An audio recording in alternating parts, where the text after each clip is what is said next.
Para mais uma aula, e hoje nós falaremos sobre o assunto crase. Para começar, tem que falar para vocês que não é um bicho de 7 cabeças, beleza? E crase não é o nome do acento, o nome do acento é grave. Crase é o fenômeno que ocorre quando duas vogais se encontram e se fundem, formando uma vogal só. Tudo bem? Então, eu tenho 4 casos clássicos de crase, tudo bem? O primeiro caso, é o mais comum, é quando eu tenho a vogal A, preposição, fundida com a vogal A, artigo. Então eu tenho vogal e tenho artigo, elas se juntam e eu marco essa junção, essa fusão com acento grave. É impossível resistir à lasanha. Quem resiste, resiste a alguma coisa. Então, a palavra resistir, ela pede a presença da preposição a. E lasanha é um substantivo feminino. Tá na dúvida? Vamos colocar ela lá como sujeito. A lasanha da minha mãe é impossível de se resistir. Ou seja, quando eu coloco lasanha lá como sujeito, lá no comecinho, você percebe que a palavra lasanha, ela pede o artigo a também. Então, essa crase ocorreu por conta da preposição exigida pela palavra resistir e pelo artigo exigido pela palavra lasanha. Então, esse aqui é o primeiro caso. Preposição mais o artigo. Segundo caso é quando eu tenho a vogal A, preposição, mais a vogal A como pronome demonstrativo. Pronome demonstrativo é quando eu consigo substituir esse A pela palavra aquela. Ele normalmente ocorre antes do que ou antes da preposição de, tá bom? Então aqui eu tenho um exemplo, ele aparecendo antes do pronome relativo que. Nós nos referimos a que foi 01 do concurso para analista judiciário. Esse a aqui, eu sei que ele é um pronome porque eu posso substituir. Nós nos referimos àquela que foi 01 do concurso para analista judiciário. E aqui nós temos a palavra referir. Quem se refere a alguma coisa ou a alguém. Então, a palavra referir, ela pede preposição a, ok?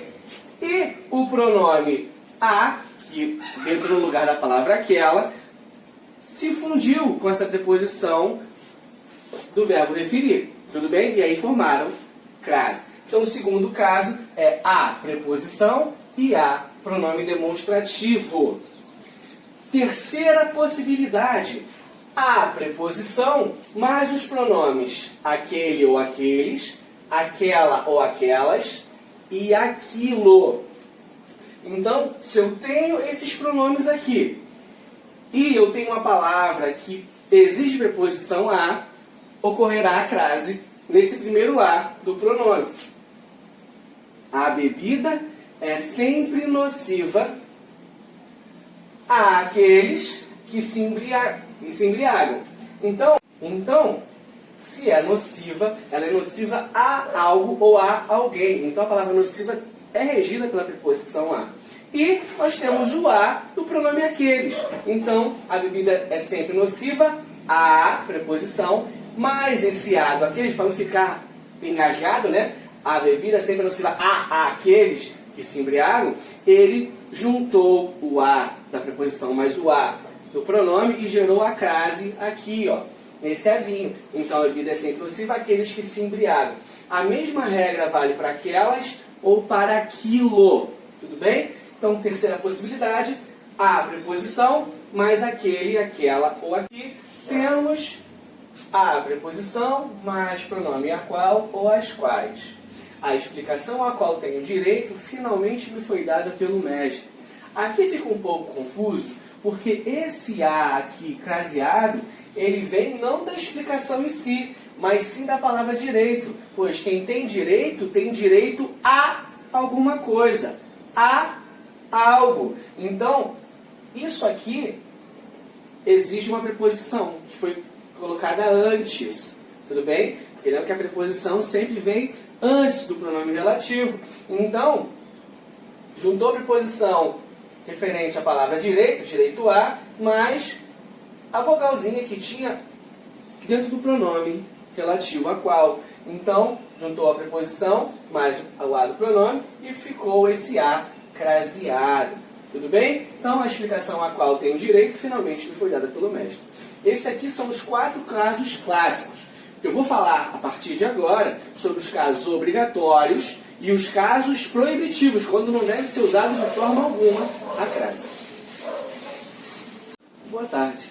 Agora vamos falar sobre aqueles casos obrigatórios em que a crase deverá aparecer. O primeiro caso obrigatório será nas locuções adjetivas, adverbiais, conjuntivas e prepositivas. E aí eu coloquei um exemplo para cada um. Respectivamente, teremos: um policial à paisana trocou tiros com 3 homens. Ali eu tenho uma locução adjetiva. A paisana é uma característica desse policial. Então, se eu tenho um núcleo feminino, o A receberá a crase. Então, núcleo feminino, ok. Vogal A, fazendo papel de locução, ok. Então, acrescento crase. Cheguei às 5 horas da tarde. Ali eu tenho uma locução adverbial de tempo, certo? Então, crase nela. À medida que estudo, fico mais seguro. À medida é uma locução conjuntiva, né? Proporcional. Então, tenho a palavra feminina, crase nele. Einstein estava à frente de seu tempo. À frente de uma locução prepositiva. Lembra que a locução prepositiva sempre começa e termina com preposição. Aqui, ó, frente, palavra feminina. Então eu tenho preposição a e núcleo feminino também a locução prepositiva. Crase nela. Em compensação, quando falarmos da locução à distância, ela vai ter uma diferença, sim? Se eu falo, fiz um curso à distância, quer dizer que eu fiz um curso da minha casa. Tudo bem? Estava em casa, e através da internet, eu fiz um curso. Agora, se eu falo, fiz um curso à distância de 100 metros da minha casa, eu estou especificando a distância entre a casa e o meu curso, então eu não fiz o curso em casa. Eu saí de casa e fui até o curso que estava a 100 metros de lá. Então, para que não haja ambiguidade, quando eu uso a distância com crase, é porque eu estou me referindo a uma distância específica, do ponto A ao ponto B. Já a distância sem crase, ele se refere a uma modalidade, né? Algo que você faz sem sair do lugar, né? Então, nós temos aí a locução à distância que causa algumas dúvidas e pode cair pegando vocês. Então, a distância como questão de modalidade, sem crase. A distância com crase vai te dar uma distância específica. Tudo bem? Segundo caso de obrigatoriedade, locuções prepositivas, a moda de e a maneira de, que significam, né, a imitação de algo, ao jeito de algo. Tá? Então, vamos lá. Comi uma caça à espanhola ontem. Então, ao jeito que a espanhola prepara, ao modo como a espanhola prepara essa caça. Então, recebe crase.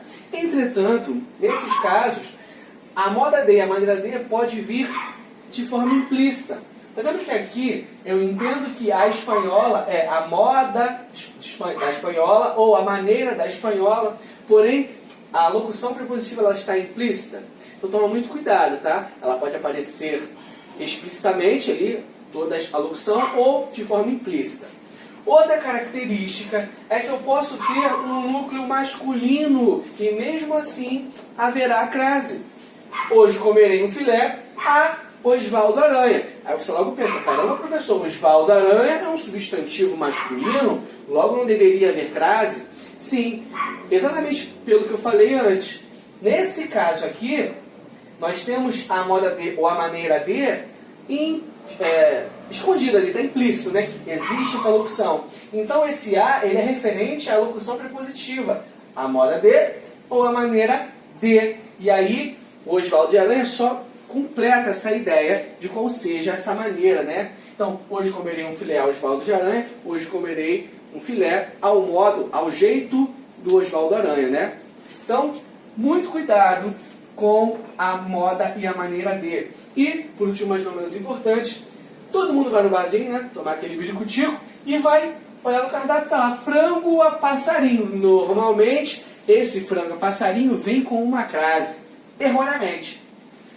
Se a ideia de a moda de e a maneira de é uma imitação ou jeito de algo, bem, eu pelo menos nunca vi nenhum passarinho fazendo frango. Muito menos um cavalo fazendo bife. Mas, se alguém já viu aí, por favor, me corrija. Então, por não poder ter esse sentido, né, de imitação ou fazer algo, ou da forma de como foi feito algo, eu não posso colocar crase nesse contexto. Tudo bem? Primeiro que passarinho é masculino, cavalo masculino. Nesse caso, eu não posso aplicar a locução prepositiva moda de, nem a maneira de. Então, frango a passarinho sem crase. Bife a cavalo sem crase. Tudo bem? Eu não posso usar a maneira de, porque eu nunca vi cavalo fazendo um bife, para fazer um bife, a imitação do que o cavalo faz, ou um passarinho fazendo frango, né? Chega lá, chega na sua casa, está um passarinho no fogão fazendo frango. Não existe isso, então não haverá crase nesses dois exemplos. Tudo bem? Então, vamos agora falar sobre aqueles casos proibitivos onde não haverá crase de forma alguma.